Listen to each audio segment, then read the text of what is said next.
बड़ी खबर रामपुर से है। नदी में डूबने से 3 मासूम बच्चों की मौत हो गई। गांव से बाहर नदी में नहाने ये तीनों बच्चे गए थे। बच्चों की मौत से परिजनों में कोहराम मच गया है। घटना के बाद गांव में गम का माहौल है। शहजाद नगर थाना क्षेत्र के निपनिया गांव का ये पूरा मामला। तो रामपुर में बेहद दर्दनाक हादसा हुआ है, जहां पर नदी में डूबने से 3 मासूम बच्चों की मौत हो गई। दरअसल गांव के बाहर ही नदी बहती है और वहां पर तीनों बच्चे नहाने गए थे। बच्चों की मौत के बाद परिजनों में कोहराम है, पूरे गांव में गम का माहौल है। और रामपुर के शहजाद नगर थाना क्षेत्र के निपनिया गांव की यह घटना है, जहां पर इस वक्त पूरा गांव गमगीन है, क्योंकि 3 बच्चों की नदी में डूबने से मौत हो गई। रामपुर की तस्वीर हम आपको दिखा रहे हैं, जहां पर नदी में 3 बच्चे डूब गए, उनकी मौत हो गई। गांव के बाहर ही नदी में पहुंच गए थे और वहां पर इनकी जान चली गई।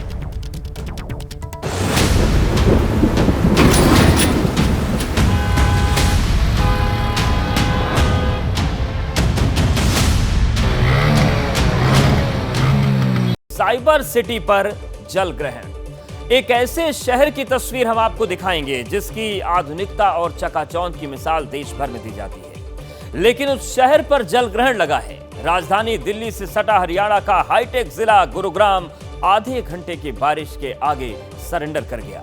गाड़ियों की रफ्तार थम गई, जिंदगी पर ब्रेक लग गई।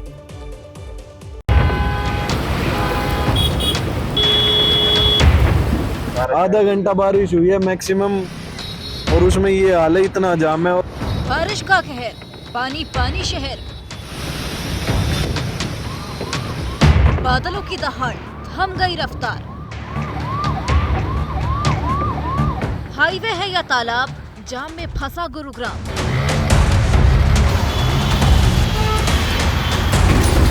हाईटेक शहर बारिश के आगे सरेंडर। साइबर सिटी का हाल, सिस्टम लाचार। मॉनसून की ऐसी तैयारी, गुरुग्राम में मुसीबत भारी।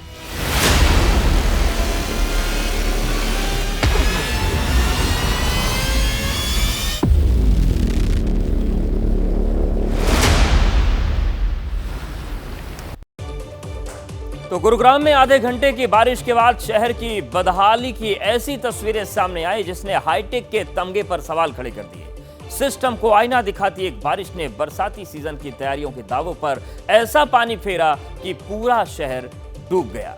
गुरुग्राम में बारिश के टॉर्चर की अलग अलग तस्वीरें हम आपको दिखाते हैं। कहीं सड़क पर दरिया बहने लगा तो कहीं ट्रैफिक जाम में गाड़ियां रेंगती हुई नजर आई। हाईटेक सिटी की हकीकत बयां करती ये तस्वीरें कई सवाल पूछ रही हैं। अगर हाईटेक शहरों का ऐसा हाल है तो फिर उन जगहों का क्या, जहां पर अभी तक मूलभूत सुविधाएं तक नहीं है। मूलभूत सुविधाओं के लिए लोग राह देख रहे हैं। जाम जैसे हालात में बेहाल गुरुग्राम की कोई पहली तस्वीर नहीं है। हर साल मॉनसून में यह शहर ऐसी तस्वीरों से चर्चा में आता है। ऑफिस में बैठकर अधिकारी हर साल बरसाती सीजन पर मंथन करते हैं और मीटिंग के बाद मॉनसून से लड़ने की बाहुबली तैयारी का दावा होता है, लेकिन नतीजा हर बार की तरह शून्य।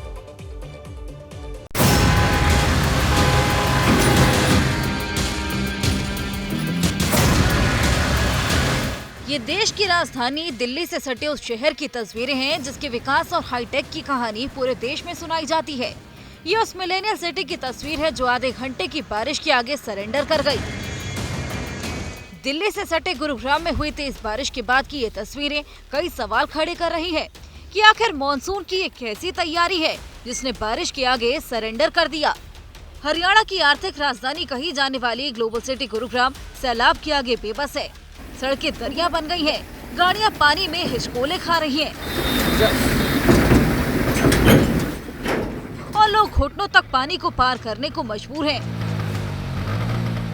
गुरुग्राम के पौष इलाके में शुमार सुभाष चौक डूब गया है। लबालब पानी से भरी सड़कों में कहीं गाड़ियां खराब हो गई तो कहीं आगे निकलने के लिए सैलाब को चीरने की नाकाम कोशिश करता रहा। अब इस तस्वीर को देखिए। टायर की ट्यूब पर युवक के तैरने की ये तस्वीर खूब वायरल हो रही है। महज आधे घंटे की बारिश से हुडा सिटी सेंटर से लेकर हीरो होंडा चौक तक जिंदगी पर ब्रेक लग गई। थोड़ी ही बारिश के बाद मॉनसून की तमाम व्यवस्थाओं पर पानी भी फिर गया। तो यहाँ पर ये कुछ गटर वगैरह बंद होने के कारण और ज्यादा दिक्कत आ गई है। ये गुड़गांव के अंदर जरा सी बारिश हुई बस फुल पानी हो जाता है, जाम मिलता है हर जगह। जल प्रहार के बाद जल भराव की ये तस्वीरें साइबर सिटी के गुरूर को तोड़ने के लिए काफी हैं। एसपीआर रोड पर भरा ये पानी प्रशासन की उन तैयारियों को आईना दिखा रहा है जो बेहतर सुविधाएं और लोगों को बिना मुसीबत बरसाती सीजन से पार पाने का दावा करता है। तस्वीरें आप देख सकते हैं कि जो पानी है सुभाष चौक के पास लबालब भरा हुआ है। गाड़ियां यहां पर खराब हो चुकी हैं। थोड़ी सी बारिश के बाद ये हाल है। जो लोग यहां से अपने घर की तरफ जाना चाहते हैं, कोशिश ज़रूर कर रहे हैं, लेकिन कोई पहुंच नहीं पा रहा है और इंतज़ार कर रहे हैं कि किसी तरीके से जो पानी है वो यहां से निकल जाए, लेकिन पानी नहीं निकल रहा है। और आप इस स्कूल बस को देख सकते हैं जिसके आधे जो टायर हैं वो यहाँ पर डूब चुके हैं। लोगों को खासी दिक्कतों और परेशानियों का सामना इस पानी की वजह से यहाँ पर करना पड़ रहा है। हरियाणा के गुरुग्राम में महज कुदरत की मार नहीं बल्कि ये सिस्टम का फेलियर है, क्योंकि दर्द सैलाब की ये दास्तां इस शहर के लिए नया नहीं है। साल बदलता है, कैलेंडर पर तारीख बदलती है, लेकिन इस शहर के हालात नहीं बदलते। हाईटेक होने के बावजूद भी ये शहर जाम के जख्म सहने को मजबूर है। गुरुग्राम से मनोज वर्मा, एबीपी न्यूज। अब बात करेंगे मौत की चट्टान, उफान, फंसी जान। कुदरत के आगे जिंदगी बेबस है। पहाड़ों से लेकर मैदानी इलाकों तक आसमानी आफत से हाहाकार मचा है। नागालैंड में पहाड़ खिसकने से भयंकर हादसा हुआ। तस्वीरें डराने वाली हैं, तो वहीं उत्तराखंड से लेकर जम्मू कश्मीर तक लहरों के बीच जिंदगी बचाने की जंग चलती रही। तो तस्वीरें हम आपको दिखाते हैं, बेबस जिंदगी की तस्वीरें अब आपको दिखा रहे हैं। एक ऐसा हादसा जो सिहरन पैदा करने वाला है। नागालैंड के दीमापुर में पहाड़ से खिसकी चट्टान मौत लेकर आ गई। तो वहीं जम्मू कश्मीर से लेकर उत्तराखंड तक सैलाब ने मुसीबत बढ़ा दी। सांबा में एक कार सैलाब में समा गई, तो वहीं ऋषिकेश में एक गाड़ी उफनती लहरों में फंस गई। उधर केरल त्रिशूर में भी बारिश की वजह से कई पेड़ गिर गए।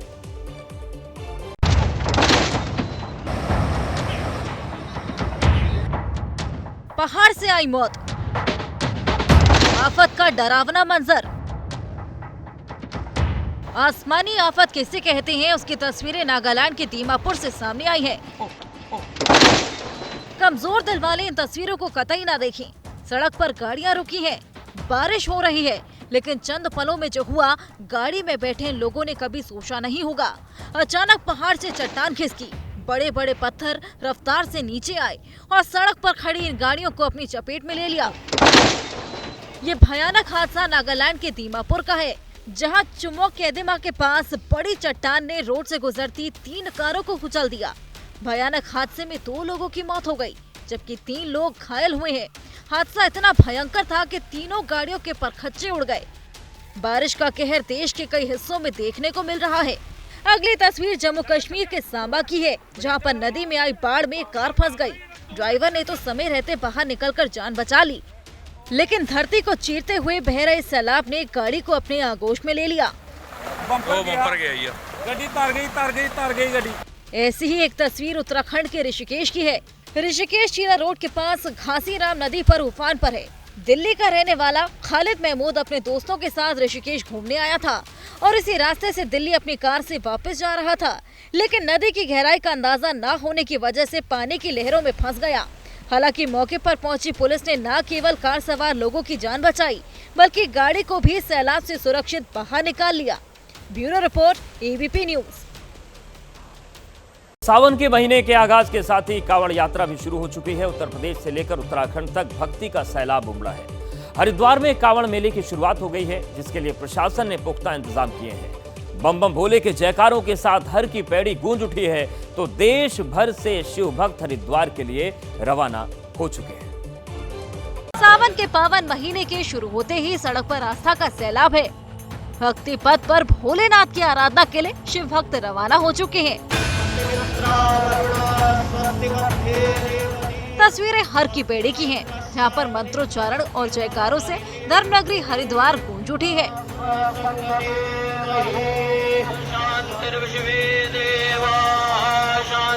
सावन के पहले दिन बड़ी संख्या में शिव भक्त धर्मनगरी पहुंचे। हर की पेड़ी पर गंगा पूजन के साथ कांवड़ मेले का आगाज हो गया है। जिलाधिकारी और एसएसपी ने हर की पेड़ी पर पूजा पाठ कर कांवड़ मेले का शुभारंभ कर दिया।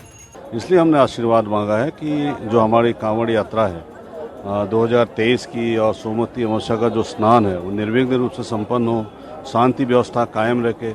इसी चीज़ को लेके जिला प्रशासन यहाँ पे आज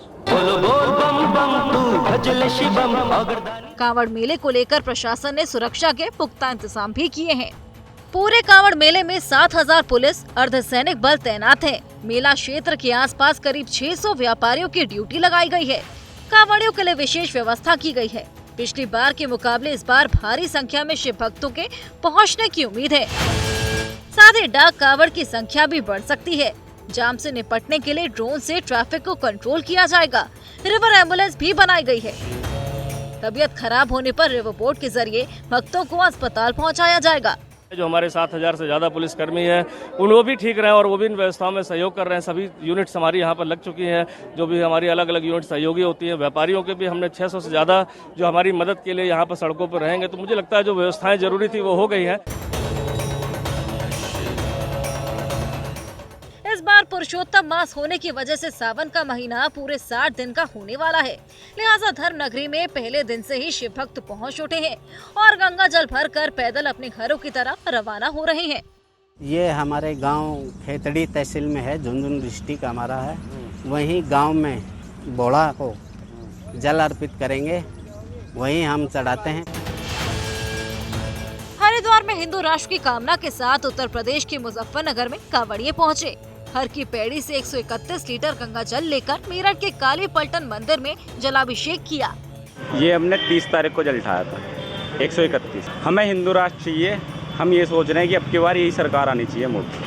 सबसे बड़ी धार्मिक यात्रा को लेकर हर साल की तरह इस बार भी उत्तर प्रदेश की योगी सरकार और उत्तराखंड की धामी सरकार सतर्क है।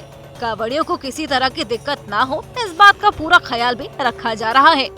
Bureau report, ABP news. बड़ी खबर यूपी के संत कबीर नगर से, जहां पर धान की रुपाई न करने पर एक मजदूर की पीट कर हत्या कर दी गई। मृत मजदूर के परिवार वालों का कहना है कि गांव के ही 2 दबंगों के खेत के कुछ हिस्से में धान की रुपाई बाकी रह गई, जिस पर अजय पाल और विजय पाल ने मजदूरी करने वाले वकील शर्मा से अपने खेत में धान रोपने को कहा। लेकिन जब मजदूर ने रुपाई बाद में कर देने की बात कही तो दोनों दबंगों ने पहले उसे खेत में पीटा और फिर जाकर उसकी और उसके परिवार वालों की पिटाई की। इसके बाद अस्पताल ले जाते वक्त मजदूर की मौत हो गई। उसको इतनी बुरी तरीके से पीटा गया था। घटना के बाद से आरोपी फरार हैं। उनकी गिरफ्तारी के लिए पुलिस ने 4 टीमें रवाना कर दी हैं। तो हैरान करने वाली तस्वीर यूपी के संत कबीर नगर से आई है, जहां पर धान नहीं रोपने पर दबंगों ने इस तरीके से मजदूर को पीटा कि उसकी जान चली गई। अजय पाल मारे हैं, घर का झूठ के मारे हैं, धान नहीं गाड़े हैं, उसी नाते हम लोग नहीं थे, मार दिए सर। क्या वही मार दिए, हम घर नहीं थे, तब बार पड़ गया, छुड़ाए ना सबको, घर पे मारे हैं। घर की मेहरारू की लड़की को सबको मारे हैं। कुछ नहीं रही थी पहले, उसे हम प्रदान किया जाते तो उनका जलन नहीं था कि लोग आते हैं कि हम लोग खाते बनाते हैं, बना के जाते हैं, वही काम करते हैं, प्रदान किया तब उनको जलन है, उनके मार दिए। ये थाना धनगटा के ये भरवल पर्वता गांव है, जहां के वकील शर्मा थे, जिनकी उम्र करीब 48 वर्ष थी। ये बेसिकली मजदूरी करते थे गांव में। तो गांव के ही ये थे विजय और अजय पाल, जिनके खेत में उन्होंने धान की रोपाई करी थी। कुछ खेत का बाकी हिस्सा बच गया था, उन्होंने रोपने के लिए कहा, तो इन्होंने कहा कि अब आपका हम बाद में रोपेंगे। इसी को लेकर वो नाराज़ हो गए और वो लोग खेत में मारपीट किए। उसके बाद घर पे चढ़ के इनके और इनके परिवारजनों के साथ मारपीट किए हैं, जिसपे जो वकील शर्मा हैं, जिनका अस्पताल ले जाते समय देहांत हो गया है। थाना पर सूचना प्राप्त हुआ, थाने के द्वारा मुकदमा पंजीकृत कर लिया गया है। अभियुक्तों की गिरफ्तारी के लिए 4 टीमें बनाई गई हैं। मध्य प्रदेश के सीधी से एक बड़ा अपडेट आ रहा है। आदिवासी युवक से बदसलूकी करने वाले शख्स को गिरफ्तार कर लिया गया है। वीडियो वायरल होने के बाद आरोपी युवक प्रवेश शुक्ला को पुलिस सरगर्मी से तलाश रही थी और आखिरकार देर रात पुलिस ने प्रवेश शुक्ला नाम के युवक को गिरफ्तार कर लिया। आपको बता दें कि इस घटना का वीडियो वायरल होने के बाद मुख्यमंत्री शिवराज सिंह चौहान ने कड़ी नाराजगी जताते हुए आरोपी के खिलाफ तुरंत कार्रवाई करने के आदेश दिए थे, जिसके बाद आरोपी युवक को गिरफ्तार कर लिया गया है। वहीं मध्य प्रदेश के मुख्यमंत्री शिवराज सिंह चौहान ने कहा कि सीधी में आदिवासी युवक से बदसलूकी करने वाले आरोपी पर एनएसए लगाया जाएगा। तो देर रात प्रवेश शुक्ला की गिरफ्तारी हो गई। बेहद ही शर्मनाक और हैरान कर देने वाला वीडियो सामने आया था। बीजेपी विधायक का ये प्रतिनिधि बताया जा रहा है, देर रात इसे गिरफ्तार कर लिया है और मुख्यमंत्री शिवराज सिंह चौहान ने एनएसए लगाने की बात कही है, आदेश दिए। इंडिया में जो प्रकरण चल रहा था, उस प्रकरण के आधार पर जो तत्कालिक रूप से थाना बहरी में अपराध पंजीबद्ध किया गया और अपराध पंजीबद्ध करने के पश्चात आरोपी को गिरफ्तार किए जाने के बाद रेगुलर रूप से जो है थाना विभिन्न थानों की हमने पुलिस टीम बनाई थी और रेगुलर रूप से ये अपना जो है क्षेत्र में जो है सूचना संकलन कर रहे थे और विभिन्न जगह पर दबिश दे रहे थे। इसी आधार पर जो है लगभग रात्रि 2 बजे के आसपास जो है आरोपी को जो है हिरासत में लिया गया है और अब उनसे पूछताछ की जाएगी और साथ ही साथ के प्रकरण में अग्रिम विवेचना की जाएगी। इनकी राजा कुबरी और उसके इर्द गिर्द के गांव में रेगुलर रूप से दबिश चल रही थी इनकी और उसी जगह पर जो है विभिन्न प्रकार की मुखबिरों से सूचना प्राप्त हुई थी, उस आधार पर हमने इसको गिरफ्तार किया। तो ये देखिए 2 तस्वीरें हम आपको दिखा रहे हैं। पहली तस्वीर जो वायरल हुई और पूरे देश में इसकी चर्चा हुई। हालांकि मध्य प्रदेश पुलिस एक्शन में थी, मुख्यमंत्री ने नाराजगी जताई और देर रात 2 बजे गिरफ्तारी हुई। और देखिए 2 बजे की तस्वीर हम आपको दिखा रहे हैं। उसको हिरासत में लिया गया प्रवेश शुक्ला को, उसके बाद की तस्वीरें हैं। तो यही वो आरोपी है जिसने इस घिनौने कांड को अंजाम दिया था। हालांकि उसे अब गिरफ्तार किया गया है और मुख्यमंत्री शिवराज सिंह चौहान ने इस पर एनएसए लगाने के आदेश दिए हैं।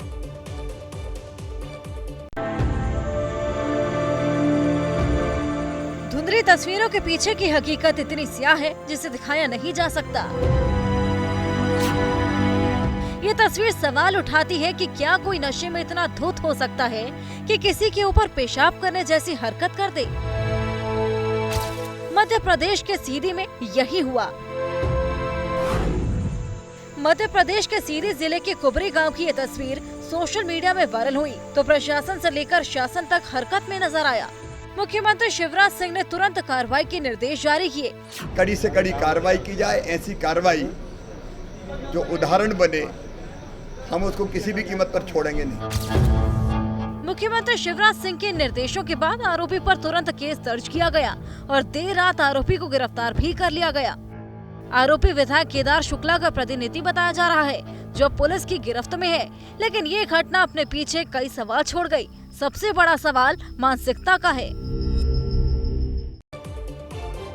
और इस बीच एक बड़ी खबर आ रही है। महाराष्ट्र में एनसीपी के दोनों गुटों में संग्राम चल रहा है और पोस्टरबाजी का दौर भी शुरू हो गया है। शरद पवार खेमे की तरफ से मुंबई में शरद पवार वाले पोस्टर लगाए गए हैं। पोस्टर में लिखा गया है कि 83 साल का योद्धा अकेले लड़ाई लड़ने चला है। शरद पवार के निवास स्थान सिल्वर ओक के बाहर ये पोस्टर लगाए गए हैं। तो जिस तरीके से ये पूरी लड़ाई चल रही है और मामला शरद पवार बनाम अजित पवार हो गया है, एनसीपी की मालिकाना हक को लेकर स्थितियां चल रही हैं, उन सब भी देखिए ये एक पोस्टर लगाया गया है और इसके जरिए लोगों की जो सिंपैथी है उसे भी पाने की कोशिश की जा रही है।